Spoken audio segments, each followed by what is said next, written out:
of down the rabbit hole. We usually start by saying the news that happened over the week. So I'll do that. Insomnium's going to be on later. He's in a meeting. So the news that came this week is like the Goblin process. So people are minting Goblins and they're able to use the collections that are on the junk list to get junk, and also the junk that people got for burning secrets for amulets was distributed. So with that, people are minting Goblins, and let me see if I can find the total number of Goblins that have been minted. And while I do that, let me introduce our speaker for the day, Vinnie. Vinnie, do you want to introduce yourself? Yo, thanks for having me on, Max. Microphone's all good? I've been Twitter Space before. Yeah, wicked, awesome. So Vinnie, I am a Unity game dev with Altered State Machine. I've been with Altered State Machine since a few months before the Genesis box mint, so been around for a bit, been involved in prototyping TNL, prototyping AFA, and most recently working on FIFA. And yeah, sort of kind of a focus on frameworks around the machine learning side of things, and also character controllers, animations, and yeah, that sort of thing. Awesome. So in the background, I'm generating a Goblin, and we'll see what serial number will be, and that will show us how many Goblins there are to date. Right now it's scruffying hair. Before it was worsening body odor. Now the summoning is successful. And it is Goblin number... Okay, this didn't load fast enough. 14,141. Actually a pretty good looking Goblin. So yeah, I just saw an announcement that I'll try to post in a minute that says that they're extending the mint of the Genesis Goblins to... the original Twitter messed up and said March 10th, but then they corrected it to April 10th. So I think before it was supposed to be April 6th, so I'm not sure why they extended it 4 days, but there was some technical difficulties for less than a day. So maybe that's why, or maybe they're delaying for whatever the next step is. So I'm not too sure, but that is the latest news on Goblins. And in regards to ASM, they have an open beta for the World Cup FIFA game. I don't think I'm saying that right. Vinny will correct me, but let's hear more about that from Vinny. Yeah, I think the official name is the FIFA AI League, and yeah, as you just mentioned, it is an open beta on the Android platform. We're not too far off having it available on the iOS App Store. As far as I know, the one significant hurdle, which was basically ensuring that the login process was all done in the app rather than pushing you out to the browser, that's been dealt to. So it's a case of resubmitting it and see if they sort of spit the dummy at anything else, but I think we should be pretty good, and it definitely will be priority to address anything else that's iOS related. I was saying this on the ASM AMA earlier in the week that as I am an Apple user, I'm pretty keen to get it on my primary device. I got a really low level Android to test on during the development process, but yeah, I'd like to get it onto my shiny iPhone.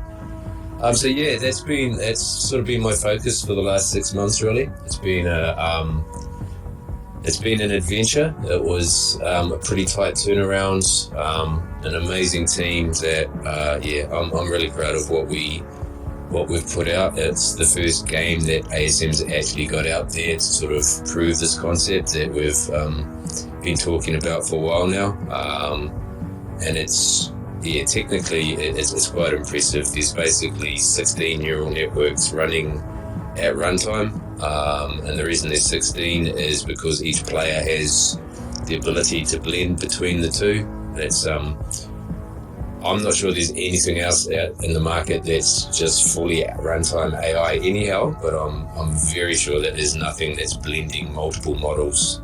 So that took some effort, and in the background there's so many different things going on. There's this huge intelligence mining infrastructure that the AI research team have used and developed to generate these separate skills. So just for anybody that's not aware with the game, basically each player can pick 2 skills, and skills might be something like super shooter, which you would expect to be able to shoot at the goal from a long distance, versus bully, which sort of is an aggressive tackler or whatever. So you get to choose between a range of different skills that are in the offensive, defensive, I forget what the other one is, teamwork I think category, and sort of create your team, set up your team, and give your team individual players a certain set of skills, and find the right balance between all of these. So yeah, it's pretty impressive to have that kind of thing running on a mobile device. But yeah, we can dig more into that if anybody's got specific questions or whatever.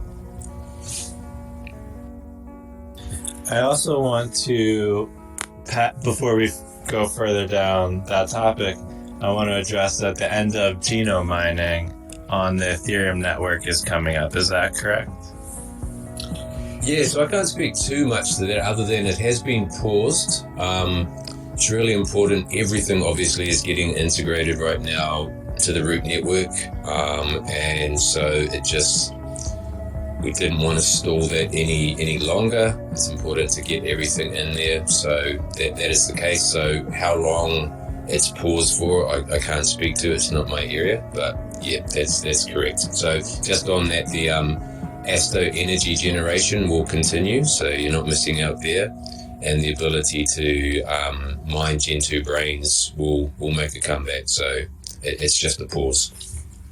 Would you say that the likely scenario that we're headed towards is that Gen 2 brains will find their utility primarily on the root network as opposed to the Ethereum network or even a third-party network?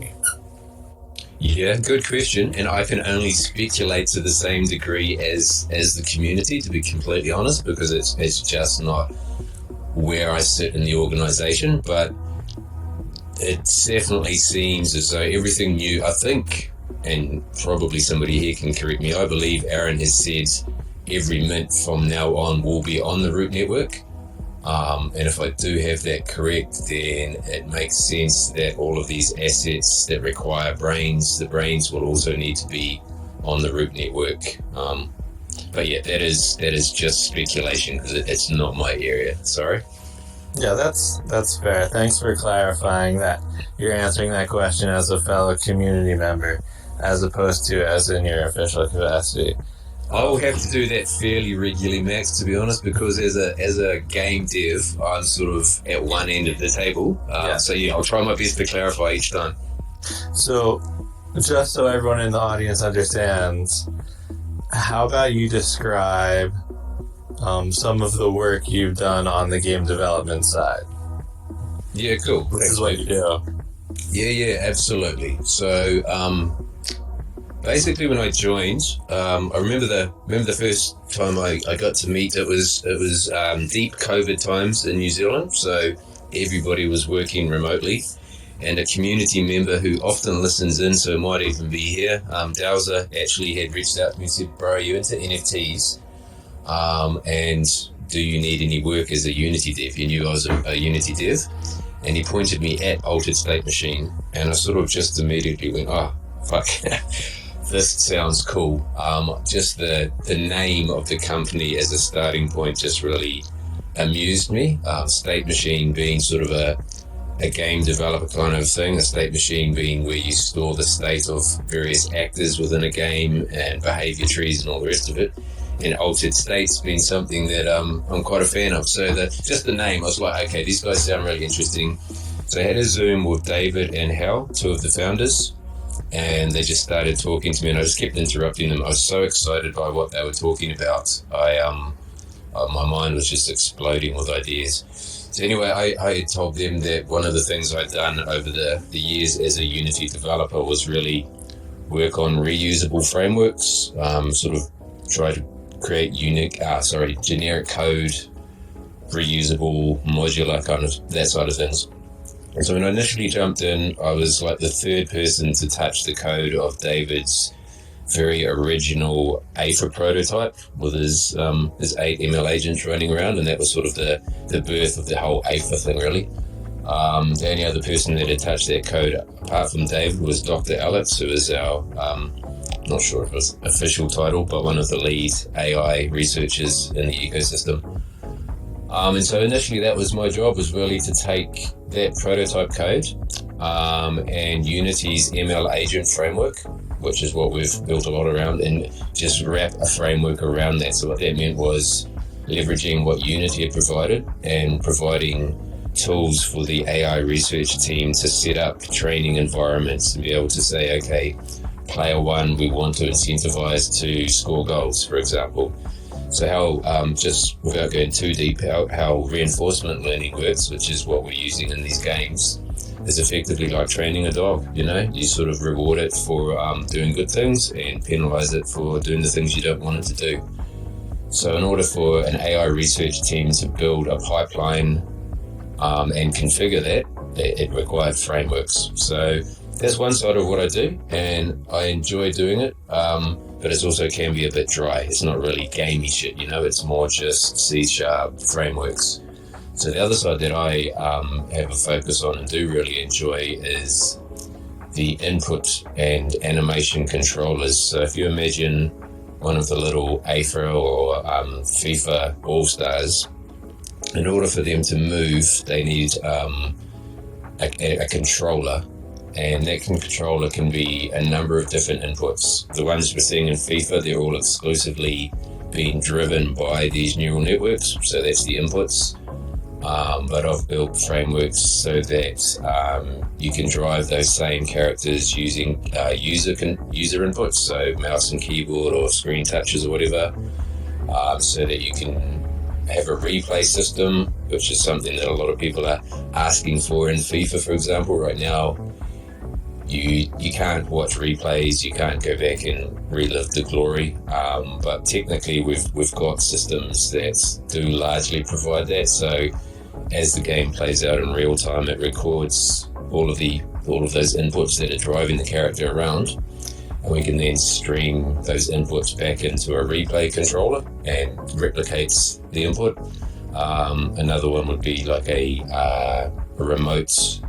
multiplayer input controller. So that's where you've got a server, and maybe it's just like standard gaming, really, like Fortnite or whatever, where there's a server that's receiving all those user inputs, and it drives around.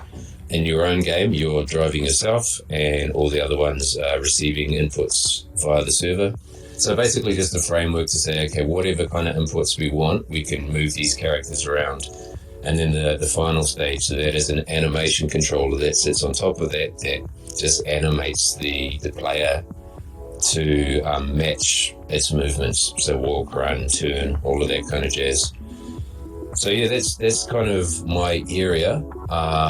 And I'm just starting to ease out of FIFA and moving into doing something that for me is what I've wanted to do from day one. And I've definitely seen a lot of community requests for this kind of thing. And so I'm going to encourage you all to hit me up regularly on this. And it's basically micro activations. So just little small, I think of them as playgrounds, proof of concepts, whatever, little things that we can deliver to the community in between these big projects that let you just start to play with your assets on a super basic level, like literally just load in an all-star and walk around the world or something, and then start.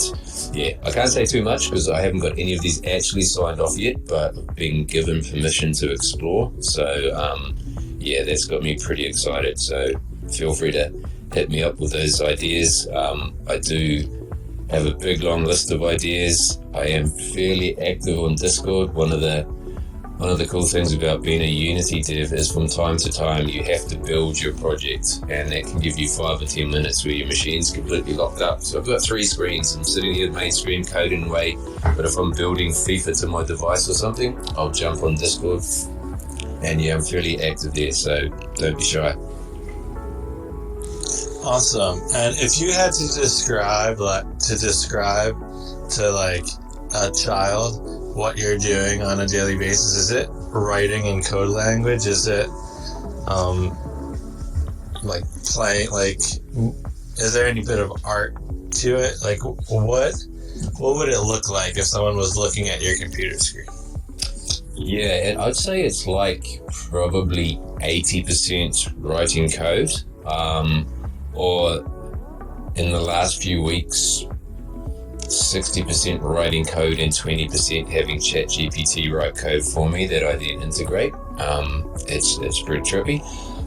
And then the rest of the time is, and let's just be clear, I actually consider writing code to be creative and artistic in its own way. There's a lot of love goes into it and a lot of ways of thinking about things, and sort of creatively approaching different issues.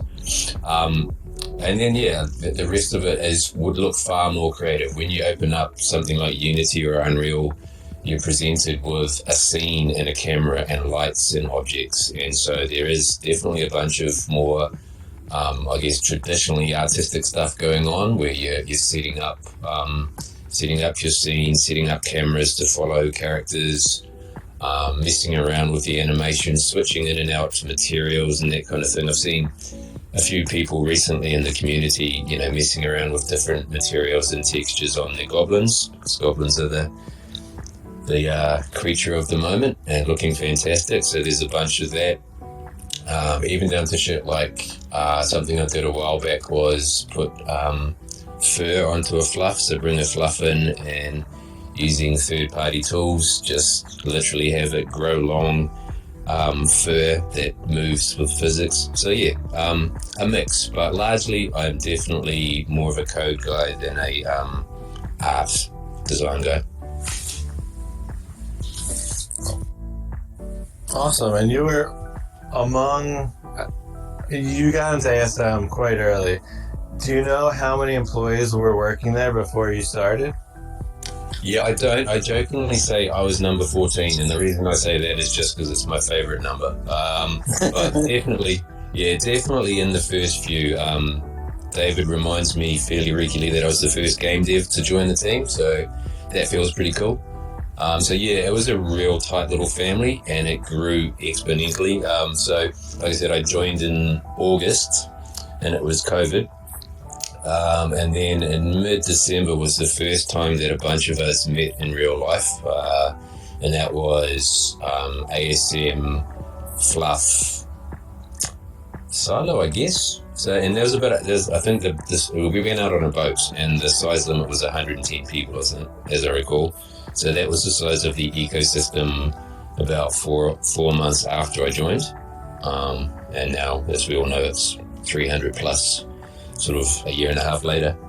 What has that been like? Do you have to do orientation for new joiners? How has it been like growing and having more game developers joining you? Yeah, I mean, so traditionally there's an onboarding process of some degree. We have people within the ecosystem that that's their job is to onboard. So that's like, it's not specifically the tools we use. Well, actually, it probably is the tools we use, but it's more just these are the people to speak to. This is the processes, etc., etc. I have been sort of, I don't want to say siloed, but I have onboarded a few. Like I've brought a few. All of the best devs I've ever worked with are now in this ecosystem. A couple of them just of their own accord. A couple more that I brought in specifically. So in those cases, I onboarded them sort of personally, but also it's not just the size that's grown. Obviously, it's the whole Rollup or Futureverse and these teams that had been working quite independently and the big sort of restructure that's going on now to bring everybody together, which obviously you guys can't see what's going on, but it's really exciting. I think considering the size of the ecosystem and the speed at which everything's happening, the whole restructuring is going pretty well. It's really fantastic transparency for us, at least. Maybe not as much as you guys want, but in terms of the ecosystem and tools like Slack, where you've got access to every team, and so I guess that's a bit of a ramble, but there is onboarding, but there is also separate divisions that sort of do their own thing to a degree. Have you felt in your everyday job the roll-up happening? Like, did it affect your day-to-day job? Not a lot, to be honest. And I think you've probably heard Aaron say this before. We had all been working together to some degree for years. Now we're just formalizing that a little more. So there has been times, and this is part of the restructure, where multiple teams have been looking to solve the same problems, which is an interesting one. And you could say there's a level of not being productive there, but actually I would disagree. And I would say it's actually fantastic to have 2 or 3 teams approaching the same problem, coming up with possibly different or fairly similar solutions. We're now at the position where we will bring them all together. But no, in terms of my day-to-day, no, I still feel like I am Vinnie at ASM. That is part of Futureverse, so it hasn't been disruptive. There's been a few things, which I won't go deep on that, but I would say largely it's felt pretty smooth, and it's definitely exciting. Do you often go into the office, or do you more work from home? Because the follow-up question is, if you do go to the office, do you see the people from FLUF World or from Silo? Yeah, so I rarely do go in.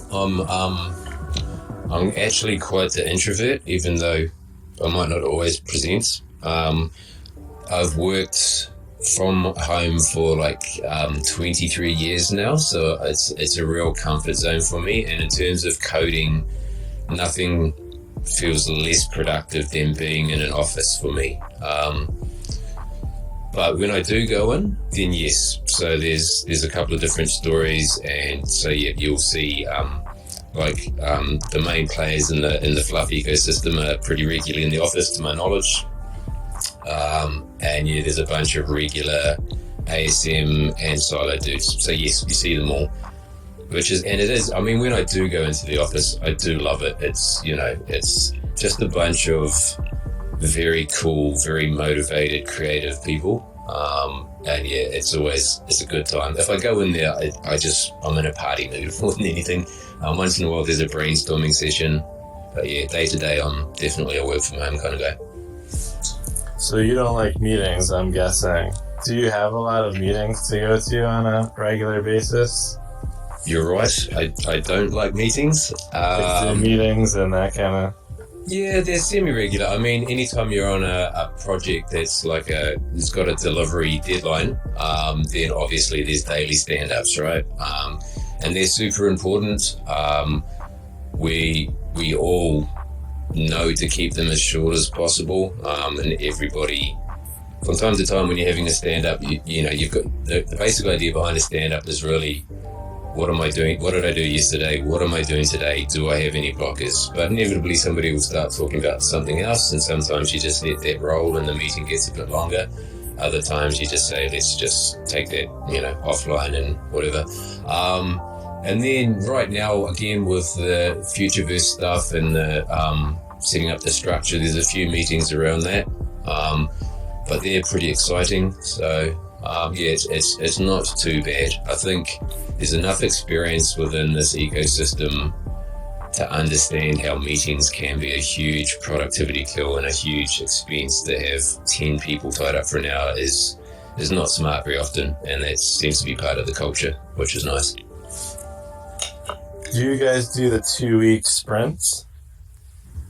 Each team, each product can roll how they want.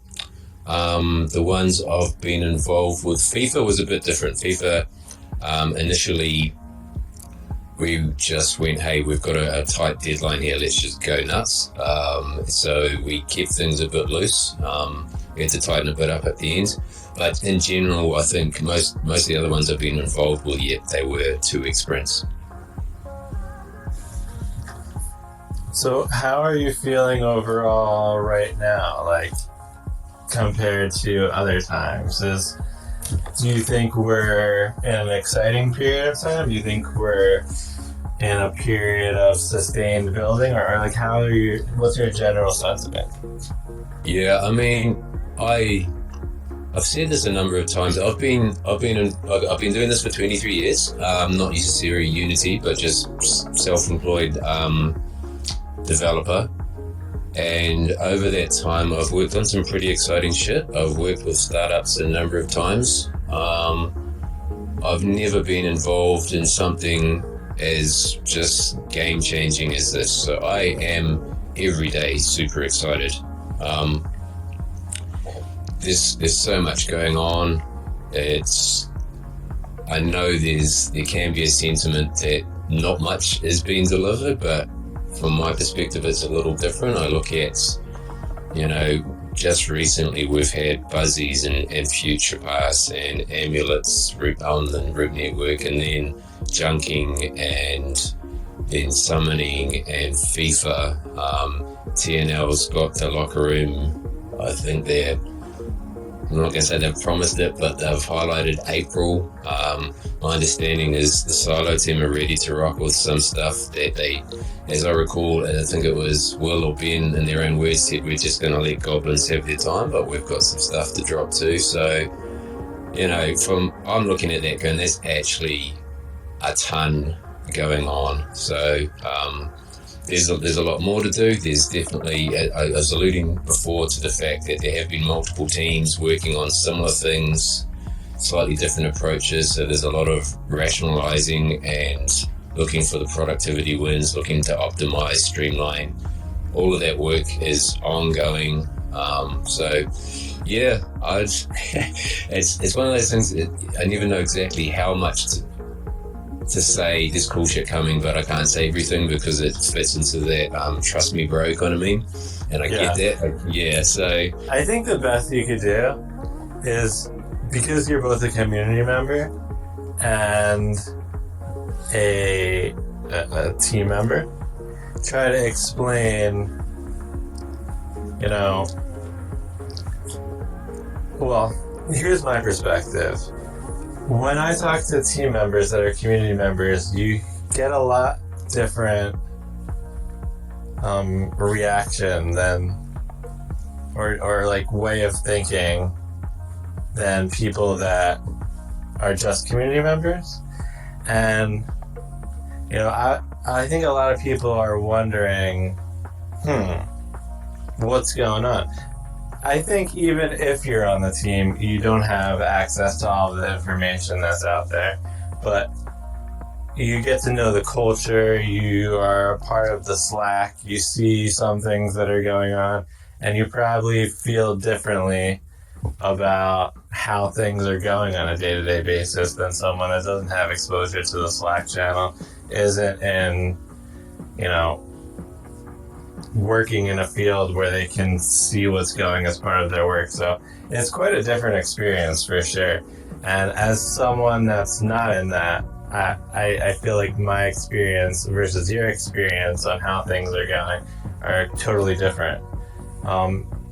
Did what I described resonate with you at all?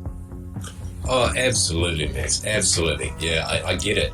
And again, because I really do feel equal community member and team member, there are some of the frustrations that are communicated quite regularly right now. I totally get them, and shit, there's some I share. I'm like, yeah, man, I want to play with that thing too. I want to be able to do that. Or I as ASM grew and now Futureverse, I've been privy to less and less, which I actually really, and that's not because there's a lack of transparency. It's just there's so much going on. I choose in general. I could dig out and jump into any Slack channel I want and get a pretty good idea of what's going on. I prefer not to a certain degree, because I like to play along with the community. I like to have to guess, and I also, to be honest, like to know that I'm not going to put my foot in it and say something that I shouldn't have anyhow. But yes, absolutely. I can see why people think, hey man, that's taking too long. We were told this, there's a delay, etc., etc. There's almost always a really valid reason for that, and it's really people like Aaron that are the people that can, Aaron and David, and I guess Alex too, or there's probably a bunch of them, but you know, the players that can really just communicate around that. That is not either my role nor an area that I'm privy to. So I kind of don't expect you to give us the big answers about, like, you know, the questions people are asking in Discord today. But I guess at this point I want to invite anybody that wants to come up to the stage to do so. If you have any questions for Vinnie, or if you want to talk about anything related. Vinnie, is there anything we haven't covered yet that we want to cover? We haven't talked about the next Legends. We haven't talked about... we haven't gone deep into gameplay for AFA. Or other topics. Hey, I'm here now. What's up, guys? Somnium, you're out of my call. How did it go? It was good. I also pinned to the top there the Verge article on AI League, so check that out if you haven't yet. That was some good coverage. Thanks for hopping on, Vinnie. Glad to have you here. Yeah, it's a pleasure, man. Thanks for having me. For sure. Yeah, we can go into any of the stuff, Max, you just wanted to talk about, or we can talk about like AI in general and just kind of maybe riff on some of what you see as kind of the most maybe controversial or important topics within AI, and maybe not controversial, let's stay out of that, but just stuff about it. Right? Cool. As a Unity developer before coming to ASM, would you have worked in anything related to artificial intelligence? Not officially. I had played with, when Unity dropped their ML agent framework, I looked at it and thought, holy shit, that's a bit of a game changer. And so I did the basics. Generally when Unity dropped, because Unity has a habit of just dropping all sorts of new frameworks and modules and assets to have to play with. And that one was immediately pretty impressive. So I grabbed it, had a play of the samples, went, wow, that's really cool. But it did feel just slightly above my pay grade, to be completely honest, so I just let it sit. But then when the opportunity came up to work with it, I jumped at it. And yeah, I feel like we're only just touching the surface of what it's actually capable of. We've certainly customized some of the Unity code a bit, just there was some performance issues with it. But yeah, one thing I actually want to, just jumping around a little bit, something I mentioned before that I am really excited about, and this is something, as a father of teenage kids, right, and there's this whole kind of all these AI tools coming out, and New Zealand's, I imagine this is sort of across most of the world, but the education systems are way behind the game, right? And their primary concern about these tools is plagiarism and that kind of thing, and kids using them in a way that they don't learn, which I get, but I think's incredibly unfortunate, because I think it's super important that 99% of us start using these tools, understanding these tools, working out how to increase productivity, and just be up with it. Because if you're not up with it, I think that's when the concerns around AI taking jobs or whatever becomes a real thing. It is a real thing, but it's maximizes the ability for that. Whereas if you learn to use these tools, I think you've got a head start. And so again, I mentioned that I've been using it for coding.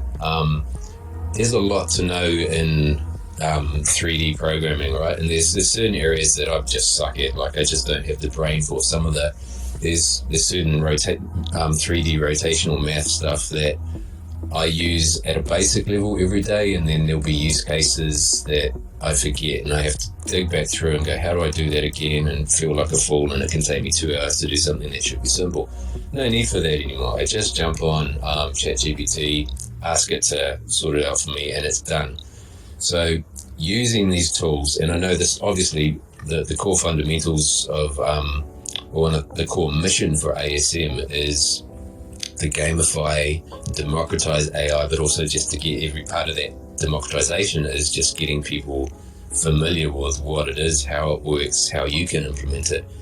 So that's I'm literally, to use Hal's terminology, eating my own dog food here, because I am using it and I'm just thinking, wow, this is amazing. I don't feel threatened by it yet. I feel, even though it can write some amazing code, it writes it in small chunks effectively, right? So if you're trying to create an entire experience, you need to say, okay, I need this chunk, I need this piece of functionality. Maybe the speed at which it's moving, maybe in 6 months I'll be able to just kind of outline an entire experience and it will spit out multiple components for me. But I would just encourage people to use these tools, get comfortable with them. I saw a really cool thing, which I'm trying to talk to my kids about again, is you don't have to have ChatGPT write your essay for you, right? You can say, hey, do the research. This is what I'm going to write on. Grab that research, go away, write it, feed it back into ChatGPT and say, hey, can you just check for any inaccuracies or any improvements or whatever, and it can refine it. Now, to me, that is a really cool workflow where the output is still your work. You've just used tools to refine it. So yeah, I'd be interested to see what your guys' thoughts are on that. Before I continue, a quick word from our sponsors that make the show possible. Introducing Fraz Cola, the world's premier beer-flavored beverage. It's Fraz, delicious, highly nutritious with a top-secret recipe that's so delicious. Nothing beats the buzz of a cool Fraz Cola. What are you waiting for? We're getting Fraz to the NAS. Consume at your own risk. Symptoms may include and death. Well, I guess I don't have a ton of thoughts, but my follow-up question would be like, or clarification for the audience from you, is there is a lot of, certainly there are people that work at ASM that's primary role is in artificial intelligence. They're artificial intelligence specialists, versus there's also teams that do other type of work. Do you want to list some of the type of people working on this whole project? Like the type of specialists. Like your specialty is in Unity development. There's also people that specialty is in AI. What other type of employees are there? Yeah, right. I mean, it's broad, right? We've got people that specialize in motion capture. We've got people that specialize in animation, that specialize in 3D arts, Web3 developers, back-end developers, process people. I guess let's just take FIFA, which I'm most familiar with. We have, when you're building a game, you need a pipeline so let me step back, sorry. FIFA is one Unity project that publishes out multiple different builds. So it publishes out the game app to iOS and to Android, and it also publishes out a training scene and an evaluation scene. So the training scene and evaluation scene are used by the AI research team. And they work exactly as you'd expect. Training is where they run these millions of steps of training, and that's running on a Linux server. And then evaluation, they will feed in the models that they've trained and have it run through a game, and run some analytics on it, check that they're getting the expected results that they want. In order to have that running across multiple environments, which basically means you need a dev environment, which is that you're allowed to break. It's as we're adding new features, doing fixes or whatever. That's one environment. Then you have like a staging environment where it's pretty stable, and we want QA to run through it and ensure that it's rock and roll. And then there's the production environment, which is literally what gets deployed to app stores. So you need somebody that understands how to set up backends, that can manage these environments, that can run builds, that can spit out the builds to the appropriate platforms, that can deploy them. So there's that side of things as well. There's endless. There's law writers, obviously. There's the marketing teams. What else? I'll be missing so many. My apologies, team. But yeah, that gives you somewhere to have sound engineers. And yeah, just the multiple different facets of project management, I guess, right? Like you need leaders that have experience as the head of the game sort of development itself, understands what makes a good game economists that work out in FIFA again, the skill points and the coins, all of that kind of thing, finding the right balance there to ensure that you're playing against the right people, the rewards you get don't overpower you too much, etc., etc. Yeah, that's those are the ones that come to mind. Wow. And when you have to do the daily calls or the daily stand-ups or your everyday work, are you working mostly with other developers, or are you working with those other types of experts and employees that you described? Yeah, so it'll depend on the project, I guess, to a degree, and it will also depend on the stage of the project potentially.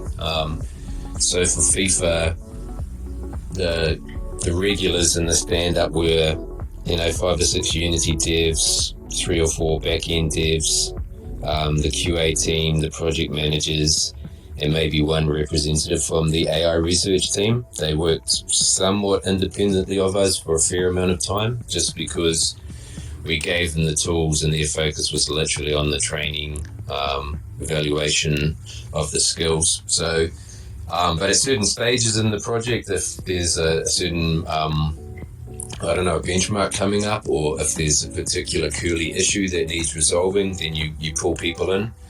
But so it's specific to project and the state of that project, I guess. And yeah, I did forget to mention the AI research experts. There's a bunch of them, and there's probably subcategories within them too, different skill sets within that. But we definitely have some very high-end AI researchers, and a bunch. I know Aaron has already sort of leaked a fair number of the things they're working on in terms of the we've seen audio generation, we've seen 3D object generation, we've seen rigged characters dancing, AI animations to match AI generated music. I think he also leaked there's a chat thing going on, so they're all across that kind of thing. And yeah, part of the stuff that I'm looking to, and as part of those micro kind of playground experiences that I mentioned, where feasible, we might sort of start pulling them and implementing them at a basic level, just to give people an idea. Some may just be held back until they're ready for proper release. But Is the basic idea of the mini activations to show what this technology does in a way that it's not set up for something that will take a long time or take a lot of resources, but rather show what it is in a simple way? Or is it more inclined towards engaging the community, or I guess both? Yeah, it kind of is both, mate. Like for me, again, coming back to being an active community member, the engagement side of it is actually really important. I think people are crying out for it, so that's a personal motivator, but it's also an opportunity for us to test out a hypothesis on what would be engaging, and to get feedback, to get really early feedback. People can this whole "we are the Futureverse, build together" thing is not just a tagline. It really is an ethos within the company, so this is a good way of getting that happening, get people involved, get their feedback, And it's entirely feasible. I have this idea that I think is fantastic, and I drop it, and nobody's interested at all, right? So better to learn that after 6 weeks of effort rather than 6 months, I guess. So yeah, a combination of the two.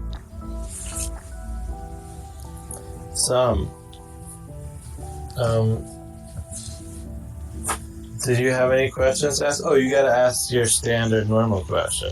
We haven't gotten anyone to join from the audience yet today. Yeah, if anybody wants to hop up, feel free. Always open to anybody jumping up. It's an open forum. But yeah, what are you most excited about in terms of what's going on with Futureverse or anything in general? That's a good question. Honestly, right now, I'm excited about this. These playground things. It's just I've said that I've been paid to play and paid to make cool shit for many years, but this would be the pinnacle. So that's a bit of a sort of personal, selfish kind of thing that's got me super excited. But yeah, also just sort of Futureverse wide, I feel like it's all building up, and there's a cascade of stuff coming, in my opinion. I thought for you guys to see all of the work that's been coming, I think that's going to be super exciting. I found the Goblins to be just unreal fun. I love the whole experience. I love the junking aspect. I even enjoyed the fact that there was perhaps a little controversy around what got junked and what didn't. I thought Polar Powers doing the little game thing was just brilliant, and the exact kind of engagement, possibly even better than we thought we'd get. I know there was some sort of more negative feedback as well around. There was one founder in particular that wasn't too happy, which I get. There were opposite reactions from the two collections that were based out of the North Pole. Yeah. Wait, Yetis aren't from the North Pole, but cold weather collections, and there might have been other cold weather collections. So I'm just making a joke. Don't take me too seriously. Yeah, no. But to me, again, this is definitely Vinny speaking as Vinny. I actually think Goblins were allowed to be a little bit controversial. I feel like the wider sort of Futureverse inclusive kind of vibe is legit, but Goblins and just maybe causing just a little bit of trouble, I actually kind of enjoyed that. But to be fair, I am a bit of a badass. I do cause a bit of trouble, so no surprises there.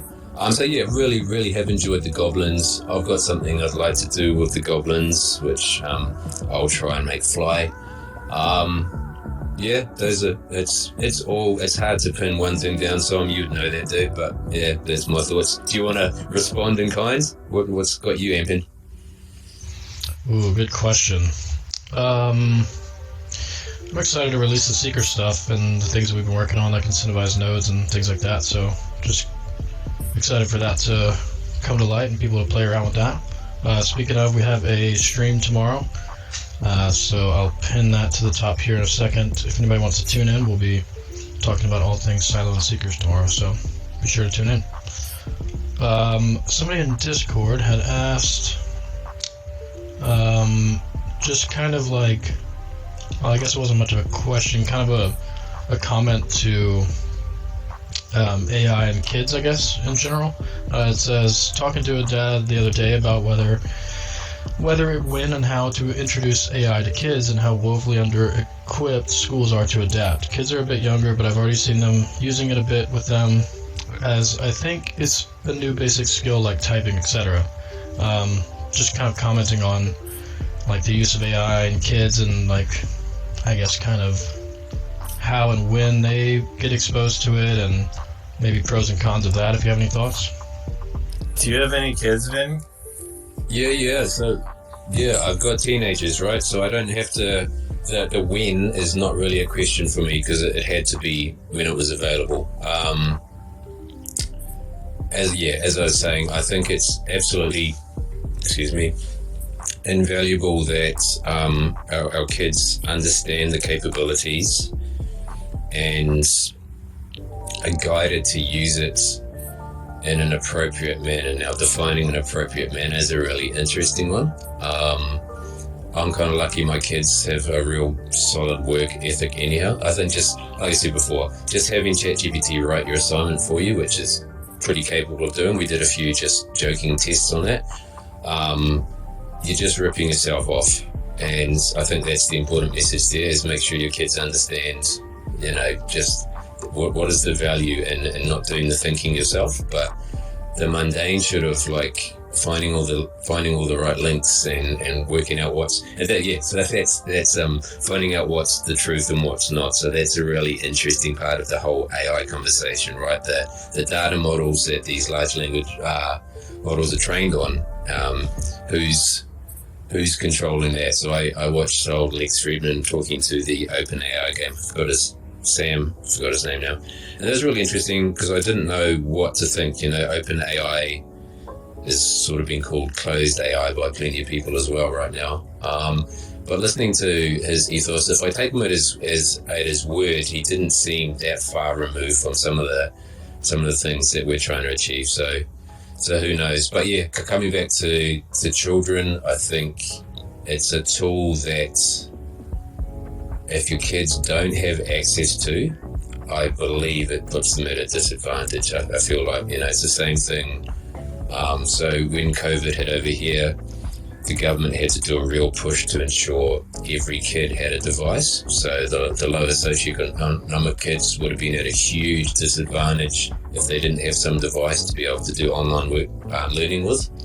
I feel it's the same kind of thing where it's hard as a parent to balance, how do I protect my kids from, if you've got concerns about is the AI truthful or evil or not, then that's going to be problematic to you for sure, trying to work it out. But to not allow your kids to use it and to not help them understand how to use it is going to disadvantage them as well. So yeah, my approach has definitely been to show them everything and to suggest what workflows might work in a way that it's complementing their learning and their personal input. And yeah, again, really comes back to the whole idea of owning your own AI and setting up your own filters, I guess.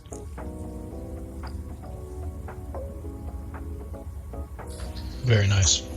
Yeah, I think it's important to complement the learning and not have it do everything for you, like you were saying earlier. Be more of an assistant than a crutch is important for sure. Yeah, and absolutely. It definitely is a disadvantage if you don't have access to it, right? I mean, it's a very powerful tool that can do a lot of things. So, yeah, and so the core values of ASM was always, again, to be involved, learn how it works, but also be part of that data model and own your own data so you can take it with you. But the dangers of these large language models being trained on a subset of data that's curated by a group or an organization or a corporate or whatever, it's a very real thing. For now, I find ChatGPT to be a pretty cool tool. Yeah, early days. Yeah, early days for sure. Momento, we've got you on the stage. How's it going, sir? Hey guys, good, thanks. I got here late, I do apologise. So this has been asked already. But with the Goblins being the same... Oh, sorry. Hey Vinny, how you doing? Yo, good to be on stage with you, dude. Thanks, buddy. Now, with the Goblins being the same formatted mint as the next Legends, now, so many people are going to be having these Goblins. How soon can we see them being incorporated into a game like the boxing game, where they're getting trained in the gyms with the AI, so that all these other ecosystems that are picking up Goblins can start participating in the actual network itself? Is that something that's on the cards? I can't say I know, so I'll step into Vinnie community member again and speculate surely.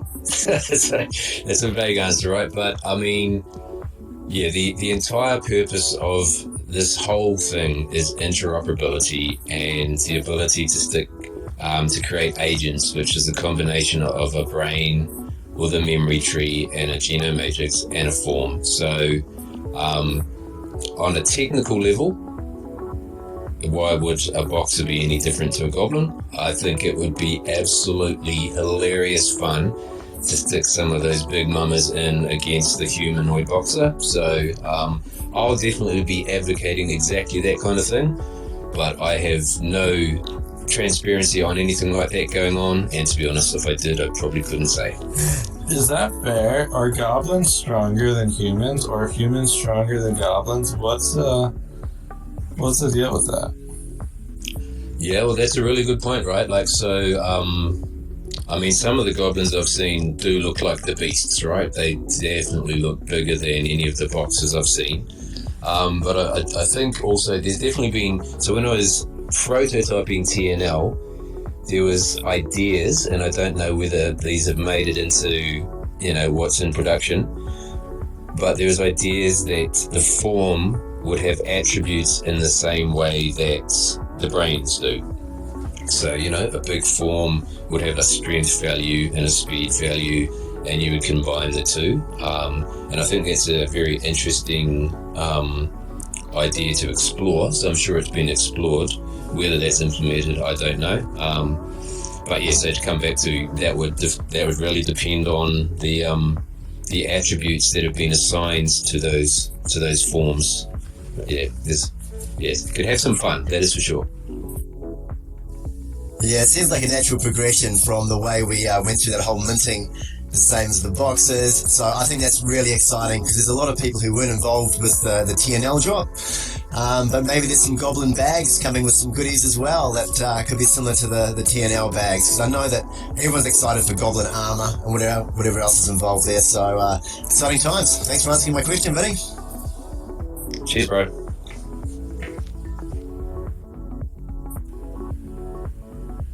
All right. So, I guess this is usually the time where we let our guests go and start talking about something else. But, Vinny, I feel like sometimes you attend our shows in the second half, so you can have your last word, or you can stay on. It's all up to you. Awesome. Thank you, bro. Yeah, I will tap out at this point, but again, I'll just repeat what I said earlier about being very open to being hit up with ideas for mini games or playgrounds or whatever. I figure the more noise we all make, the more scope that's probably going to give me and my team as I build them up. So if you do have ideas, hit them up, make some noise. As I said, I have definitely seen the demand for them. I'm really keen to make it happen. So yeah, let's fucking go. I want to propose an idea. Let's go. A group dancing activity where the artificial intelligence can be used in like a few different skeletons or like characters of whatever type, and they can do a group dance together, and you can use the brain technology to choreograph it. Yeah, it's a great idea. I mean, you would have seen like a really early leak of some AI generated animations. So yeah, that's exactly the kind of thing, dude, and I will totally be writing that down. Just trying to think. So that involves bringing in, like, let's just go with goblins because we're talking goblins. So bringing in your horde. Well, so I would extend that idea. I would say yes, that's really cool. Wouldn't it be awesome if you could connect to Spotify or Tidal or whatever and have the animations being driven by your own playlist, for example, which is probably taking it too far. It's probably like a 6-month development, but yeah, love it. Dancing, I'm going to call it Dancing Goblins, and I'm going to stick it on the list. And Vinny, I've got one for you as well, but I can't share it publicly here. So if you could give me a follow and open up your DMs, I'll send it through to you there, okay? Yeah, awesome, bro. Will do. That means it's R-rated. Well, some of those gobos that's undressed, it could be a nightmare. We might have to pivot from the goblins to the Aether characters. Yeah, that's a lot cuter. All right, team, thank you for having me. I'm going to tap out. Some reactions for Vinny. Thank you so much for coming. Thanks, Vinny. Cheers, have guys. a good one. Cheers. It was a pleasure. Catch you soon. All right. So, Unfortunately, Pufferfish will not be joining us, so we got to make our own entertainment sound, yeah. We're not very entertaining, though. I heard you can dance. But people can't see that, so. That's not an easy medium on Twitter Spaces. And I don't even have a great speaking voice, but we do have Mo Meta. And I'll take this opportunity to step down off the stage and say thanks to you all for having me, guys. No! I've got a car full of dogs who want to go to the park. So I see Thor's jumped up here. I'm going to jump down as a listener. Wait, how many dogs, Mo? 4. How many dogs, Describe the dog. 4 French bulldogs, all inside my car. It's raining, and their farts burn my eyes. All right. But I work with dogs. Take care of your eyes, Mo. I work with dogs. This is what I do, man. I would rather work with dogs than people. That's all. All right. Oh, me too. Clover agrees. Stepping down. Later. Much love, Mo Meta. Have a good one. Have a good one. Let's hear from Thor. Yeah, thanks. I actually was gonna just tell the community about something that is a possibility. This is not Futureverse related directly, but it is an opportunity that people might be interested in, and if you are, just go ahead and DM me. So I've acquired through contract 260 land plots of Alluvium. Alluvium is a real top tier game, and folks that have ginormous amounts of this land are not able to manage it. And so I've built an entire build order, training on how to do it. It's actually very easy. It just requires time. So if you would like to exchange time for a little bit of, I don't know what I can say here, but I think you know what I'm getting at. Go ahead and DM me. All right. Thanks. All right. So, what else should we talk about? I feel like the Discord today specifically, but maybe for the past couple days, has been a little contentious. Have you read it at all, or are you staying away from that? Yeah, I've been keeping up. But, Well, I just want to invite anyone that wants to talk about it or anything. This is like an open forum where, you're allowed to talk about whatever you want to talk about. So, that's an open invitation as long as this episode is going on. Ooh, we have a cool request there. Welcome to the stage, Savon. Glad you came up. We lack entertainment quality at the moment, and you provide that in spades. Well, glad to hear that someone's entertained. Thank y'all for putting on the space. I don't jump on as many of these as I would like to. I was glad I was able to catch it. Yeah, man, I don't know. I'm just speaking for myself here. I read through more of this stuff these days to try to keep a better pulse on what some of the people feel like.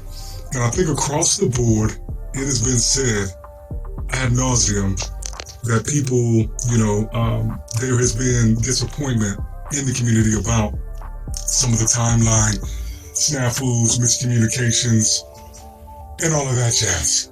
Like, I feel like that's hard to dispute. However, there does seem to be a very vocal minority of people who continue to make that the dominant theme inside of the Discord. And I don't think in any way, shape, or form that is productive. Particularly to the extent that it's been the last few weeks. And I think it's really important for everyone to take a step back and realize that NFTs, regardless of if they're Futureverse, if they're Yuga Labs, if they are the new hotness on the market, whatever it is. Nakamiga! Yeah, man, you said it on me, right? Whatever it might be. This is one of the most edge case far out on the risk spectrum, risk curve classes of assets on the face of the planet, man. And that being so, we see what's going on with these banks at a systemic level. There's a lot of fucking problems on the macro economy globally. I just think that, and I don't know how many cycles certain people have been around, but all I'm getting at is, like, it's really important to separate floor price from fundamental premise and objective and direction of what is going on with the Futureverse and all these other companies that are rolled up in that. And to add on to that, yes, it is important to distinguish that buying these NFTs does not make any of us fucking investors or equity holders in the company or its constituent companies. And so I just feel that the emotional component of it all is really easy to get out of hand. You know, particularly people who bought in, a lot of the assets that I bought in, some in this ecosystem, some in others, were closer to the top of the bull market. Riding that down is never fun, but only complaining and bitching about the floor is not really going to do anything. And so what I really have appreciated is, you know, folks like y'all continue to put these spaces on, you know, other people continuing to you know, take the assets, put content together, do all of that. But ultimately just wanted to say my piece on the importance of, one, being able to separate that price in the present moment with what the original thesis was. And if one doesn't really have that thesis and understand that even from a, like, let's just say even theoretically buying these NFTs made us investors. They don't, but let's just put that hat on in that what if situation. Even if that were the case, we would be venture investors. And venture investment, you typically put your bread in and you're waiting 5, 6, 7, 8, 10 years, you know, to pull that bread back out at a profit. Unless, you know, you jump in the game and, you know, crypto is really shaking up how some of these VCs are able to jump in and dump really fast. And we have experienced a little bit of that with certain Astro and some other things. But just wanted to say my piece to try to put some things back into perspective. And if someone overinvested early on, either stop investing, and when I say that, I simply mean buying these NFTs that once again don't make you an equity holder, or take these opportunities to DCA down. But ultimately, you got to be okay with assuming that nothing floor price wise goes back up or puts you in profit or sees new all-time highs until post-Bitcoin halving and the rest of the entire market, really the Fed, starts injecting capital into the markets again. That's my 2 cents. You somewhat recently interviewed David. Do you want to talk about that interview for those that may not have caught it? Sure. I think the main takeaways for me from that interview was, and always in hindsight with interviews, I'm like, damn, should I ask this, should take the question there, but it was good to know that they are building the platform in a way that is intended to play alongside other platforms and other protocols, like the OpenAIs, like we see the extensions on top of ChatGPT. Because when I first heard about ASM, around the time it first dropped, I was thinking about it much more from the lens of it being its own standalone thing inside of, you know, Web3, but not really going out of its way to be functionally compatible with what's happening now. And so hearing about that and really hearing about how the personalization and the privacy data being separated, and that being more so attached to the Futureverse pass, and then the brain being really the conduit or the pass-through for whatever AI service you're using, that mental model just, it clicked and things made a lot more sense to me with that kind of rephrasing and how the Futureverse pass played in to the identity component to it. Aside from that, I asked them about the role of the Genesis brain, not for like, oh, we've given Genesis assets shit in the past, none of that, but specifically on the splicing exclusivity, because that was thrown into question late last year. And even after that interview, I still saw some mods mentioning that it's still to be decided. So I was like confused again, like, bro, literally David said out of his mouth, like it's just a Genesis brain thing. So I don't know. I'm still accepting that as being what it is at this moment. But I feel like those were really the main takeaways from the interview. Awesome. We appreciate you coming to the stage and entertaining our audience when we're struggling to do so. Yeah, I mean, I think there's something to be said around just sentiment and, whether price is up or down. I think there's always good things going on. Like, there are things that we're building, we're doing that can make a positive, lasting impact.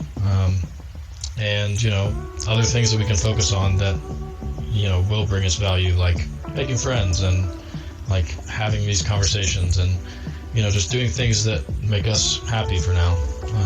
Besides focusing on the negative things. So just, find what makes you happy, find what you enjoy, and, keep those feedback loops coming, because we do hear you, we do understand, and we do listen to feedback. So, just want to put that out there. I had always been a fan of prices not swinging super much, so I didn't love when prices swung up or down in either direction, because to me it feels like the conversation shifts from I'm in this cutting edge space and I'm meeting other people that are in this cutting edge space and we're bonding and meeting each other, sometimes only in offline ways, but sometimes in person as well. And it's really a great way to set myself up for the future, I think. And then sometimes when the price is moving crazy, either in one direction or the other, the talk all shifts to something other than that. But I think it is quite valuable or Web3 in general, and specifically projects that are really trying to innovate and push the boundary. In those projects, you can find people that have similar interests if you're also trying to do that and be a part of it. So I like when the price is, relatively static, because that kind of encourages that to be more of the center of what happens in Discord conversations. But it's hard to continue that at times, and this is one of those times. And, I think it's natural. So I don't want to heavily criticize it, but it gets away from one of the things that I think is really important, which is establishing and building relationships with people that see the future in a similar way that you do. Yeah, and I've really enjoyed getting to know a number of people in the community and the team and everything. So just a shout out, if anybody is going to be in NFT NYC next week, I'll be there Thursday to Sunday, so I'm going to try to organize something for people to meet up. If anybody is keen, go to the events channel in FLUF Gen, or not FLUF Gen, but FLUF Discord. Go to the events channel and just let me know you're interested and we'll get together. I wonder if any of our listeners right now live or are going to be in New York. Yeah, that's literally what I was going to ask. So thank you for saying that. I'll be in there for some stuff for my day job, but would love to link up with some folks who are up there. So I'll be there on Friday?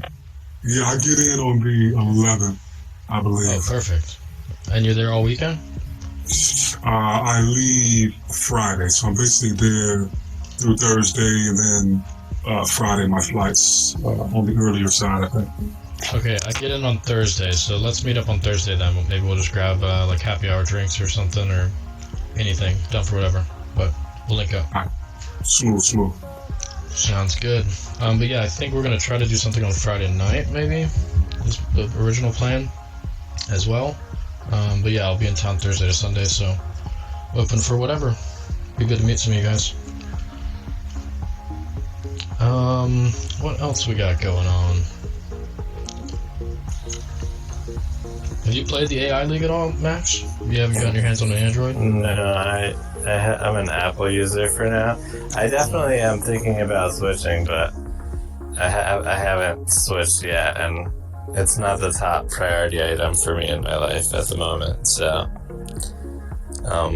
Still on Apple for now.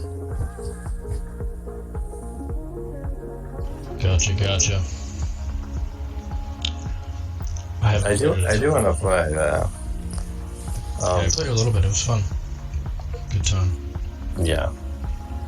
I saw there were some articles in some different gaming related websites or publications. I guess they're starting with that as part of the beginning parts of the marketing plan, I guess, but I don't really know how to market a game or know how they plan to market the game, so I guess we'll see how it goes. It does seem that from people that are playing it that it is a functional game with interesting gameplay and like a good user interface, so I'm curious to see if it will be played by, you know, a bunch of people that are not Web3 users, because I don't think that's exactly easy, but if it does get to that, how it will be received will be interesting to see. So a lot of unanswered questions and things to, I mean, you could view it as looking forward to, or you can view it as areas of uncertainty, but I guess time will tell how that goes.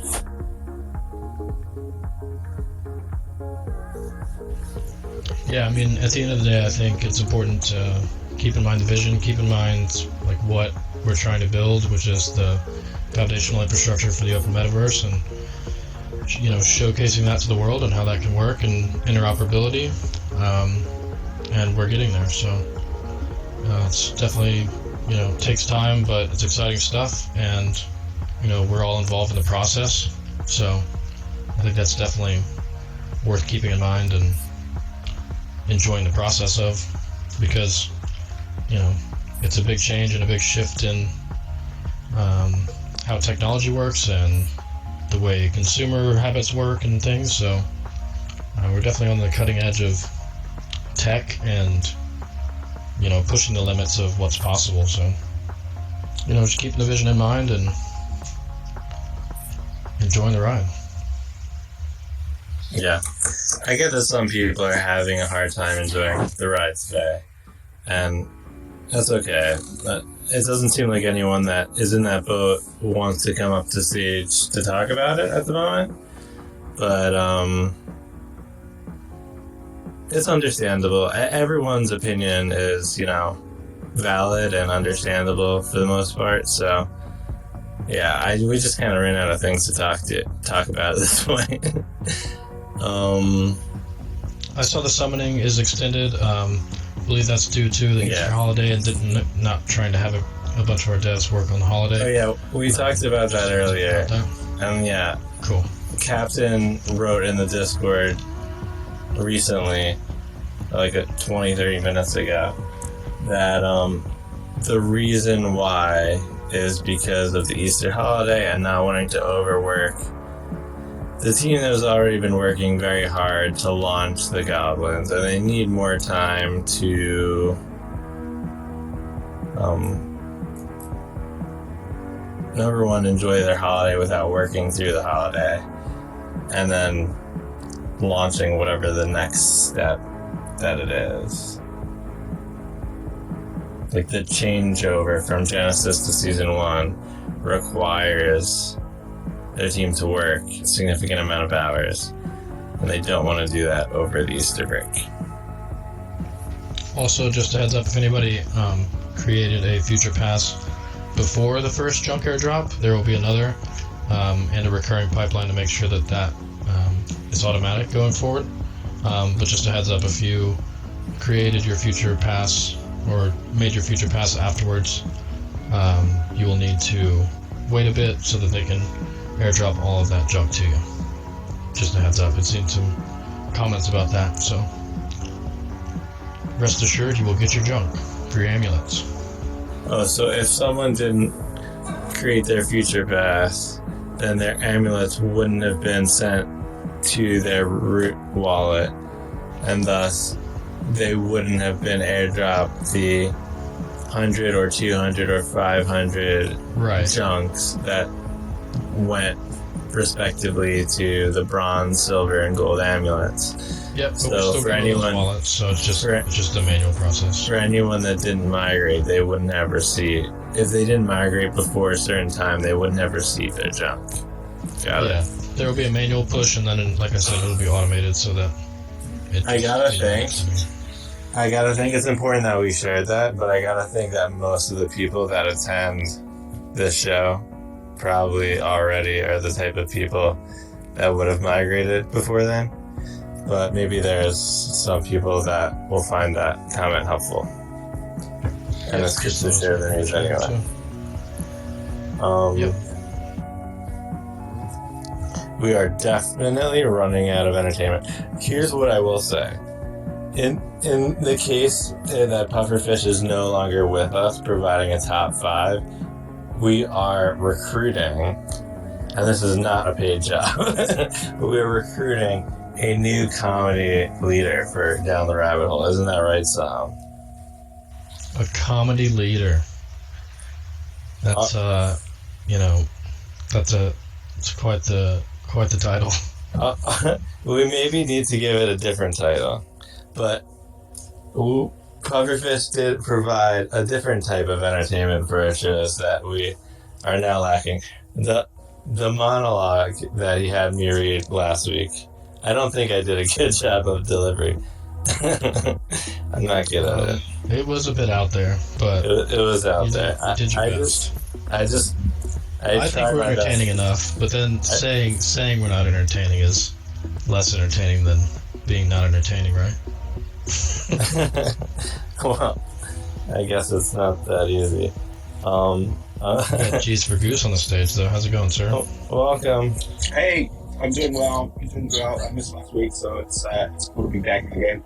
I just wanted to give props for the Gods and Goblins project for having the 3D models available like immediately, and then also how quickly the guys at Avatar Scan, so Blockchain Bunny and Big, how quickly they turned around Snapchat filter for Goblins. It was just ridiculous how quickly that happened, and that's one sort of unforeseen circumstance of the dot technology and these randomly generated goblins that has just been amazing to see. And then other members of the community putting their creative skills to use in making the goblins come alive. It's just been really cool to see.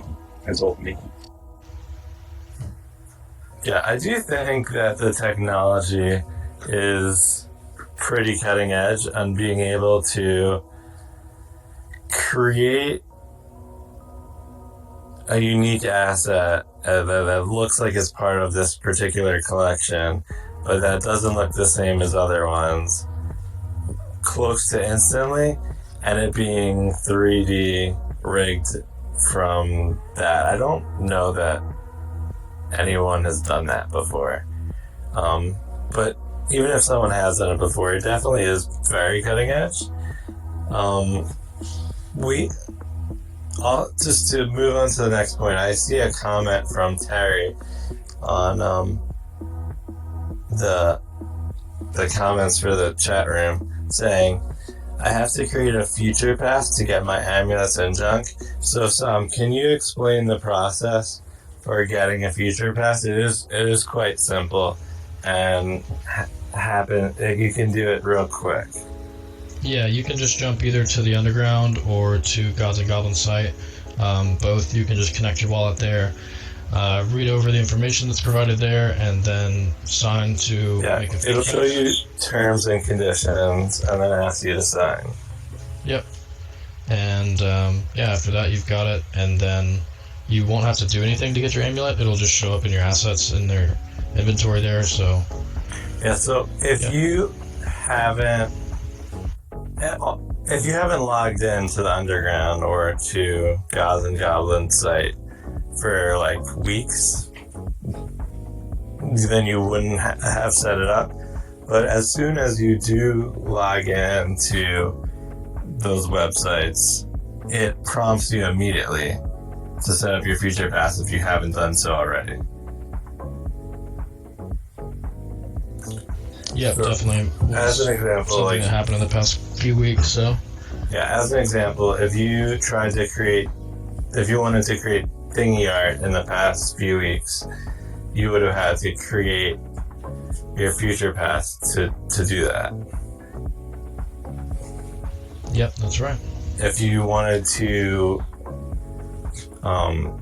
sacrifice an NFT to get junk, if you wanted to I'm not sure if Burning Seekers might have been first. I'm not sure. I mean, technically, all we did was burn them to an ETH burn address. So that No, was but I mean, when we started doing that, I think that might have been before the Future Pass was launched. But like anything in the past 2 weeks or so, you would have needed a Future Pass. Or you would have been prompted before you could do anything else to create a Future Pass. So yeah, it's pretty simple. I mean, it's very simple. You just log on and follow the 1 or 2 prompts and you're done. This was on March 11th that it started, I believe. That was when Future Pass dropped. So what is that, 2.5 weeks ago? Something like that. Just for date's sake. I think it's like 3 weeks or so. But something like that.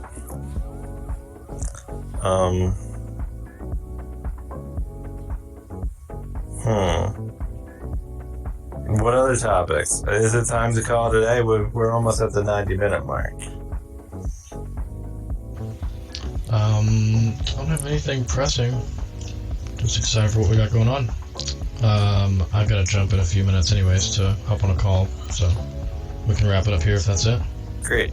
So I wanted to thank all our listeners that continue to listen to our show, even if the market conditions are good or not good. Thanks for sticking with us, and we look forward to staying around doing our show for a very long time. And hopefully we got another person. And hopefully you guys are along for the ride. I also want to thank our guest today, Vinnie, who did a great job on his first time as a guest with us.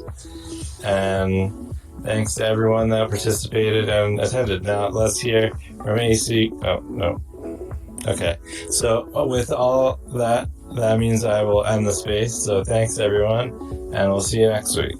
Thanks very much for watching. If you enjoyed this content, smash that like button, hit subscribe, and maybe consider watching one of my other videos. Bunnies up!